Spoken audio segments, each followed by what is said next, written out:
박성민 목사의 매일 큐티 묵상입니다. 요한복음 6장 1절로 15절입니다.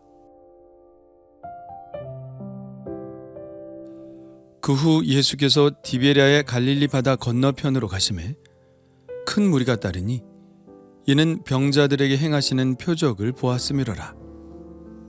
예수께서 산에 오르사 제자들과 함께 거기 앉으시니 마침 유대인의 명절인 유월절이 가까운지라. 예수께서 눈을 들어 큰 무리가 자기에게로 오는 것을 보시고 빌립에게 이르시되 우리가 어디서 떡을 사서 이 사람들을 먹이겠느냐 하시니 이렇게 말씀하심은 친히 어떻게 하실지를 아시고 빌립을 시험하고자 하심이라. 빌립이 대답하되 각 사람으로 조금씩 받게 할지라도 200데나리온의 떡이 부족하리이다. 제자 중 하나 곧 시몬 베드로의 형제 안드레가 예수께 여짜오되 여기 한 아이가 있어 보리떡 5개와 물고기 2마리를 가지고 있나이다. 그러나 그것이 이 많은 사람에게 얼마나 되겠사옵나이까. 예수께서 이르시되 이 사람들로 앉게 하라 하시니 그곳에 잔디가 많은지라 사람들이 앉으니 수가 5,000명쯤 되더라. 예수께서 떡을 가져 축사하신 후에 앉아있는 자들에게 나눠주시고 물고기도 그렇게 그들의 원대로 주시니라.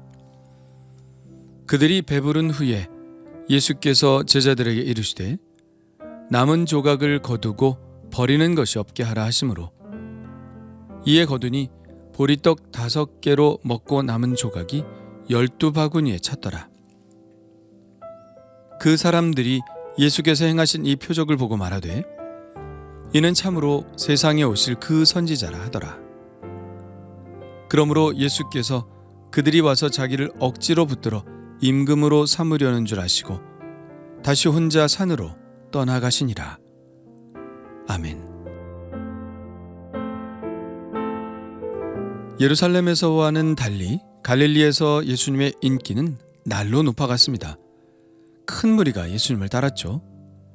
병자들을 고치신 예수님의 표적들을 그들이 보았기 때문입니다. 그러나 이 큰 무리 중에 예수님을 진정 하나님의 아들 그리스도로 고백하고 믿는 사람은 얼마나 될까요? 요한은 거기에 대해서 무척 회의적입니다. 이미 4장에서 이렇게 말하고 있죠. 너희는 표적과 기사를 보지 못하면 도무지 믿지 아니하리라. 예수님을 따르는 사람들의 숫자가 얼마나 많으냐가 중요한 것이 아니죠. 숫자가 중요하다면 방법은 많이 있습니다. 표적을 계속해서 많이 일으키면 되죠. 그러나 구원을 받는다는 것은 표적을 보기 위해 따르는 것과는 전혀 다른 문제입니다. 구원은 표적을 구하는 자가 얻는 것이 아니라 그 표적이 가리키는 예수 그리스도를 받아들이는 자가 얻는 것입니다. 우리도 혹시 갈릴리 사람들처럼 표적만을 구하고 있지는 않나요? 아니면 정말 예수 그리스도를 구하고 있나요? 지금까지 요한복음이 우리에게 말해온 것처럼 오늘 말씀이 전하는 바도 바로 예수님께서 구약 성경에 예언된 바로 그 메시아라고 하는 사실입니다. 오늘 말씀은 너무나 유명한 말씀이죠. 바로 우리가 오병이어의 기적 사건이라고 부르는 바로 그 사건입니다. 다른 복음서와는 달리 이례적으로 요한은 이 사건이 일어난 시기에 대해서 말하고 있는데요. 마침 유대인의 명절인 유월절이 가까운지라. 요한은 지금 이 사건이 유월절 어간에 일어났다고 말합니다.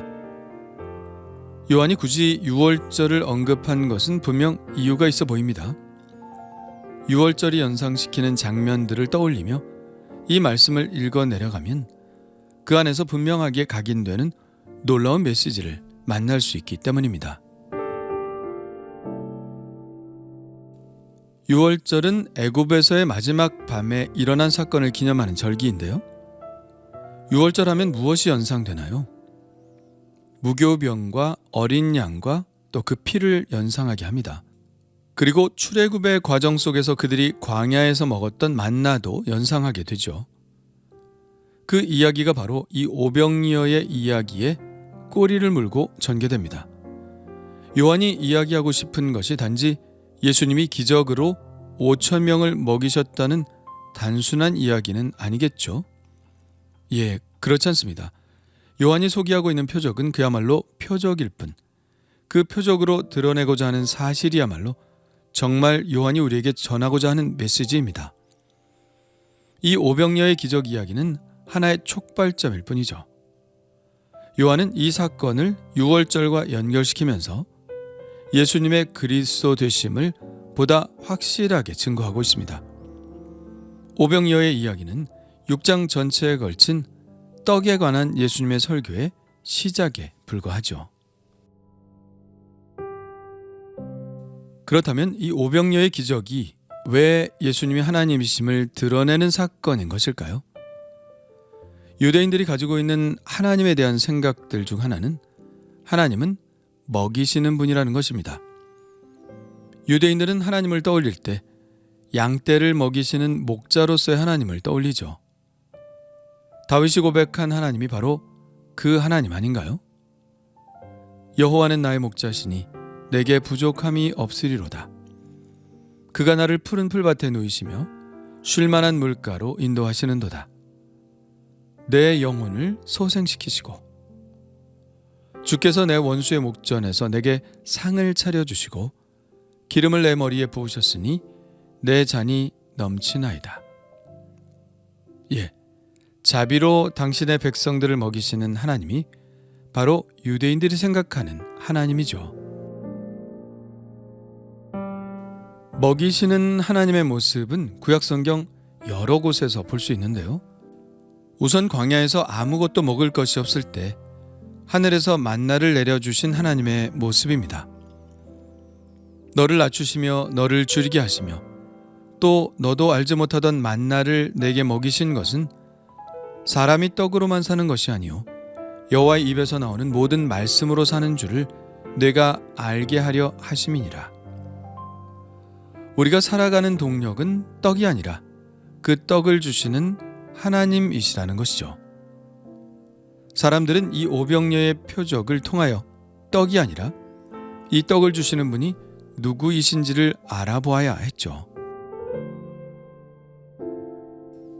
먹이시는 하나님은 엘리야 선지자와 엘리사 선지자의 이야기 속에서도 드러납니다. 엘리야가 3년 가뭄에 그릿 시냇가에 숨어 있을 때 하나님은 까마귀를 통해서 떡과 고기를 공급해 주셨고 사르밧 과부의 집에서 통의 가루와 병의 기름이 떨어지지 않도록 공급하셨습니다. 그리고 엘리야가 이세벨을 피해 도망하다가 로뎀 나무 아래에서 죽기를 구하고 쓰러지자 구운 떡과 물을 주심으로 그의 기력을 회복시켜 주셨습니다. 그러나 무엇보다도 오병이어의 기적과 가장 유사한 사건은 엘리야의 제자인 엘리사가 보여주었던 기적입니다. 선지자 학교가 있는 길갈에 흉년이 들었는데 한 사람이 와서 처음 만든 떡, 곧 보리떡 20개와 또 자루에 담은 채소를 드렸습니다. 엘리사는 이것을 무리에게 주어 먹게 하라고 했죠. 그런데 선지자의 생도는 100명이나 되었습니다.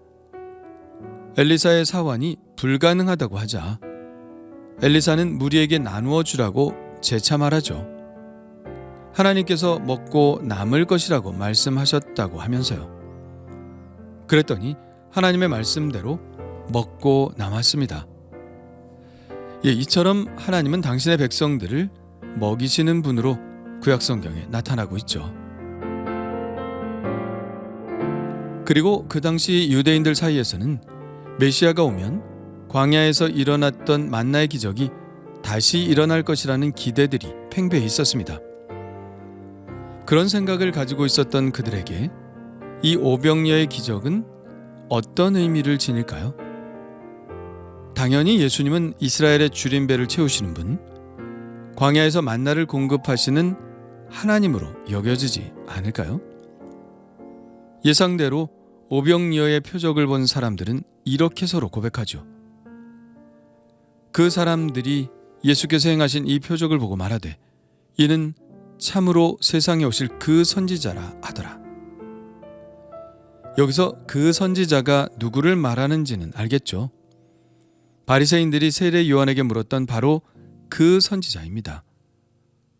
어제 말씀에서 모세를 믿었더라면 또 나를 믿었으리니 이는 그가 내게 대하여 기록하였음이라. 이 말씀에서 모세가 기록한 나와 같은 선지자가 바로 그 선지자입니다. 바로 메시아라는 고백이죠. 그리고 그들은 더 나아가 예수님이 자기들의 임금이 되어야 한다고 생각했습니다. 그러므로 예수께서 그들이 와서 자기를 억지로 붙들어 임금으로 삼으려는 줄 아시고 다시 혼자 산으로 떠나가시니라. 그들은 예수님을 그 선지자라고 고백을 했지만 그 근거는 여전히 표적을 본 까닭이라는 것을 예수님은 아셨죠.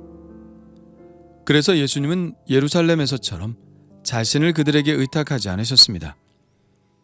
홀로 산에 올라가 하나님과의 교제 가운데 들어가셨죠. 이 장면은 우리들에게 참 중요한 교훈을 주는 것 같습니다. 우리는 사람들의 인기에 영합하는 경우가 많습니다. 사람들의 인기에 취해 하나님은 안중에 없을 때가 있습니다. 그러나 예수님은 그렇지 않으셨죠. 예수님의 중심에는 항상 하나님이 계셨습니다. 어제 말씀에서 예수님은 아주 의미심장한 말씀을 하셨는데요. 그 부분은 다루지 않았습니다만 오늘 말씀과 정확하게 연결이 됩니다. 5장 41절부터 이런 말씀을 하셨죠. 나는 사람에게서 영광을 취하지 아니하노라. 다만 하나님을 사랑하는 것이 너희 속에 없음을 알았노라.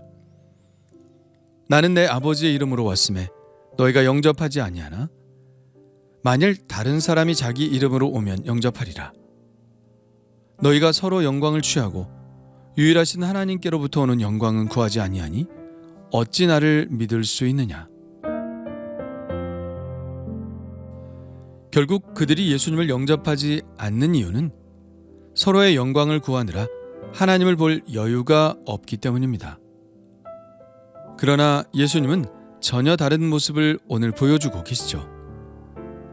예수님은 사람들의 인기보다 하나님과의 교제를 더 중요하게 여기셨습니다. 아무리 큰 일을 이루었다 하더라도 사람에게서 영광을 구하지 않고 오직 하나님과 중심을 맞추는 삶을 사는 것. 그것이 바로 예수님을 닮아가는 삶임을 배웁니다.